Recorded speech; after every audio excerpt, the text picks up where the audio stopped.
Hey everyone, it's Ben Hardy here, and in today's we're going to be talking about the car companies that are in major trouble and the car companies that have a pretty high chance of going out of business within the next couple of years with everything that we're experiencing in the market. Now, before we get in this video, I do want to mention that since I'm going to be going over a bunch of different car companies, I'm not going to be able to really dive too deep into the situation with each company. So if you want me to do a more dedicated video on any particular company with what's happening, then I'll be more than happy to do that. Just comment that down below. And as always, before we get into the video, if you want to save time and money the next time you purchase a car, link to my car buying guide in the description down below. And then if you want to see more videos just like this, then I recommend you subscribe because I post content every single day. Let's get into it.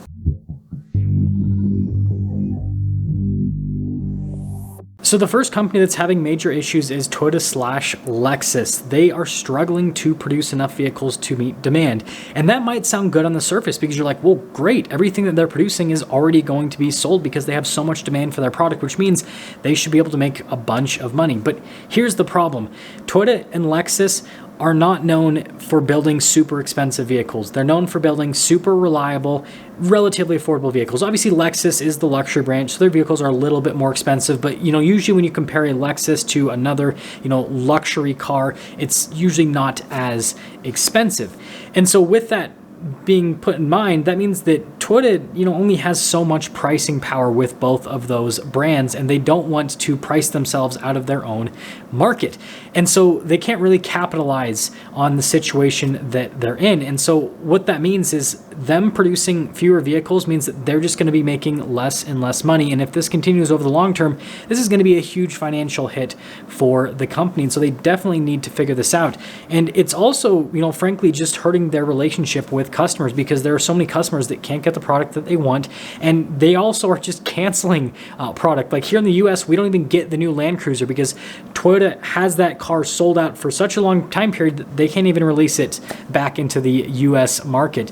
And so it's just not a great situation overall. And until they remedy it and get, production up, they're not looking too good into the future. The next one is the Hyundai Motor Group, whatever you want to call it. So Hyundai, Kia, and Genesis. And the biggest issue that they are currently experiencing, especially on the Hyundai side of things, is just quality control issues. There have been a lot of recalls for the company and just a lot of warranty claims as well. And so this is something that is going to continue to hurt them a massive amount financially until they figure out a fix. And this is similar to what Ford is dealing with right now, to where the company would actually be pretty profitable if they didn't have to spend so much money on, again, those warranty claims and on those recalls. And the thing that's interesting is with those three companies, they have a ton of demand for most of their product. And so they're in a situation where people are more than happy to buy their product. They just need to figure out how to make it so that product that they sell to their customers isn't going to break. And this leads us to Subaru. Subaru is basically having an issue that is similar to Toyota, where they just simply cannot meet demand currently because, well, production has just decreased by a massive amount. And so, yeah, basically everything that I just said for Toyota pretty much applies to Subaru. I mean, the example I'll give with Subaru is with the new Solterra. It's their new fully electric vehicle. The local Subaru dealership that I film for is getting about 9 allocations for the first model year, and they have over 200 people on their wait list. Now you extrapolate that over every single Subaru dealership in the nation and over the rest of the product lineup, and you can see that, yeah, they definitely need to figure out how to build more cars. Now, the next big one is Stellantis, and they're getting hit from multiple angles. So they are having issues with warranty claims and recalls, just like Ford and Hyundai. They're not nearly as big, but it's still a big issue for the company. It's cost them a lot of money that, they obviously need to figure out. But the bigger issue that they are encountering is a lack of demand for their product, which is the opposite of what most other automakers are currently experiencing. And so what they need to do is they need to just readjust everything, because the problem with a lot of the vehicles that are under the Stellantis umbrella is that they've seen price increases that far exceed what the market for that particular product is willing to pay. And until they bring those prices back down to earth, where regular people are again willing to buy their product, they're just going to continue to see more and more demand destruction. And that's not good, especially with the situation that we're currently in. And so those two things, they're definitely hurting Stellantis. The next one is Honda and Acura. Now, I made a dedicated video to this whole situation, but again, this is kind of similar to Toyota, where they just cannot build enough product to meet demand, and it's costing them a ton of money. And again, just like Toyota, they don't really have a massive amount of pricing power. Yes, there are people that'll pay over MSRP for Honda and Acura product, but if they increase their prices too much, it'll go against, you know, what their brand is all about. And so they basically are stuck in the situation where they cannot produce enough cars to meet demand, and they can't really, you know, just go and increase prices, or else they're basically going to betray their customers. Now, I'm gonna have to bundle a bunch of automakers together so this video doesn't get too long, and this is going to be the bundle of German luxury automakers. So think like BMW, Audi, Mercedes, Porsche, all of those brands. Now, again, this is gonna be more blankety statement-y, right, for this particular segment, because, you know, all these automakers are different in their own respects, and so they are dealing with their own set of challenges. But we all know everything that is happening over in Europe right now, and so I don't really need to dive too deep into that, but that is causing a lot of issues for these brands in terms of building vehicles, because it's just a struggle to get supply. But on top of that, all of these brands are seeing a pretty interesting shift with their buyer base. So basically their baseline product, and this pretty much excludes Porsche because Porsche has its own, you know, buyer base, but with the other brands, their baseline product is having a lot of demand destruction, whereas their super highline product is still having pretty heavy demand. And so it's putting these brands in a situation where if they build a super fancy, expensive vehicle, they're gonna sell it. But then if they build a more regular, affordable vehicle, again, affordable for their brand, chances are it's not going to sell. So it's pushing these brands to build more and more expensive vehicles and fewer inexpensive vehicles. And so it'll be interesting to see how that shift, you know, affects them once we go into a, you know, more normal market, or, you know, once they meet all the demand with those highline customers. And so overall volume is down. Now, profitability is going to be up in the short term because, well, the expensive vehicles they're building have a lot of profit built into them.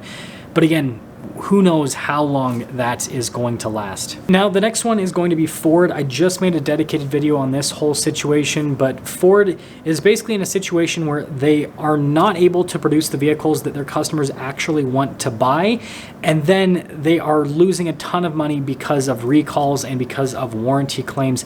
And so until Ford can ramp up production with the vehicles that their consumers actually want to buy, and until they can get their whole quality control issue situation figured out, they're going to continue to lose more and more money. Now, another luxury automaker that's in a pretty interesting situation is Jaguar/Land Rover. And the reason they're in an interesting situation is there's like no demand for Jaguar product unless it is an F-Pace SVR. And then when it comes to Land Rover product, there's a ton of demand for like 3 vehicles: the Defender, the new full-size, and the Sport. Outside of that, the vehicles aren't really selling. And so they're in a situation where they can't build enough of the vehicles that people actually want, and then the vehicles that people don't want, well, they're building them and then people just simply aren't buying them because, again, they don't want them. So just like the German luxury brands, they're also dealing with a similar issue where their, you know, top-of-the-line, high-line product is selling very well, but then their more affordable product is not selling whatsoever. And this is a perfect segue into Rolls-Royce and Bentley. Obviously 2 completely different automakers, but they're both dealing with a pretty interesting situation, and that is the fact that they are seeing a lot of demand destruction, especially Bentley. So if you don't know, Bentley's largest market is China, and well, yeah, there's a lot of stuff happening there right now.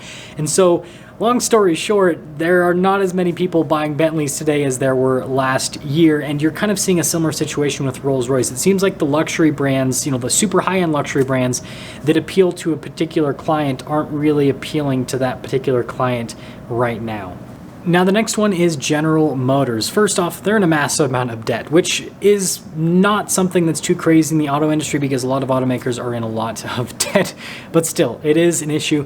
And then the other thing is they are just diving headfirst into EVs, and it's one of those things where we just don't know if it's going to pay off or not, because right now EVs just aren't all that profitable unless you're Tesla, and so them putting so much time, effort, and money into EVs, it could be something that pays off, but it could be a big mistake that ultimately hurts the company. And frankly, because they're so focused on that, some of their internal combustion engine vehicles are suffering because they aren't getting the TLC that they need for them to be exciting to new buyers. Now, the next two companies that are probably the most exciting is Lucid and Rivian, because these two companies have a pretty high chance of going out of business within the next couple of years.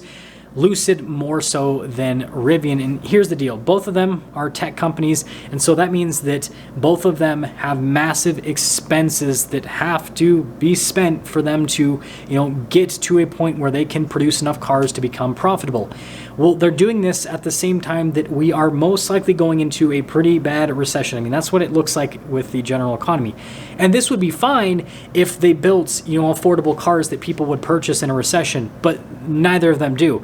They both build really expensive luxury cars that appeal to a very small demographic. Now, Rivian's cars are definitely more affordable than Lucid, so I think that they have a better chance of continuing to sell cars even if we are in a recession, just because of the lower price point that their vehicles are at.